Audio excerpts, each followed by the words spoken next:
Guys ये है सलजम, जिसे हम चकलुंदर कहते हैं। तो ये देख सकते हो गाइस इसके रूट्स, और इसमें चकलुंदर आना चालू हो चुके हैं। और इसे ग्रो करने के लिए मैंने आपको बताया था कि इसे मिट्टी के अंदर, थोड़ी क्रंची टाइप मिट्टी के अंदर शिफ्ट करके हल्का हल्का सा पानी की बौछार लगाए। ये देख सकते हो, ये पास में सोप का है और यहाँ पर लहसुन है। ये देख सकते हो गाइस, ये लहसुन है, आपको बता रहा हूँ वो चीज़ को भी देखें। तो ये देख सकते हो इसमें भी मूली आ चुकी है, ये मूली आना इस चालू हो चुकी है। आप मूली को भी बाज़ार से इसके बीज लाके और हल्की सी क्रंची मिट्टी, ये इस टाइप की थोड़ी सी क्रंची मिट्टी के अंदर उसको शिफ्ट कर सकते हो।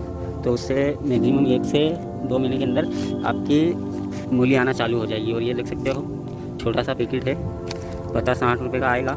तो आपकी मूलियाँ एकदम शानदार हो जाएगी। आगे और जुड़े रहे, आपको और इंटरेस्टिंग चीज़ बताता हूँ। ये देख सकते हो गाइस, ये है पालक, जो इस बेड के बीच में यहाँ से वहाँ तक शिफ्ट कर दिया है। और इसके ठीक पास में है लहसुन, फिर लहसुन, उसके बाद मेथी और धनिया।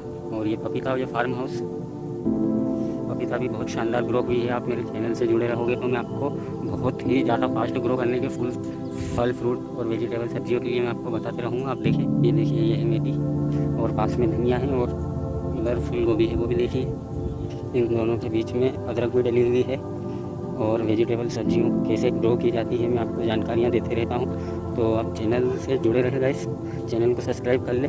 ऐसी इंटरेस्टेड वीडियो मैं आपके लिए लेकर आता रहूँगा। तो मिलेंगे नेक्स्ट वीडियो में। ऐसी और इंटरेस्टेड वीडियो के लिए हमारे चैनल को सब्सक्राइब कर ले। Thanks for watching. जय हिंद, वंदे मातरम।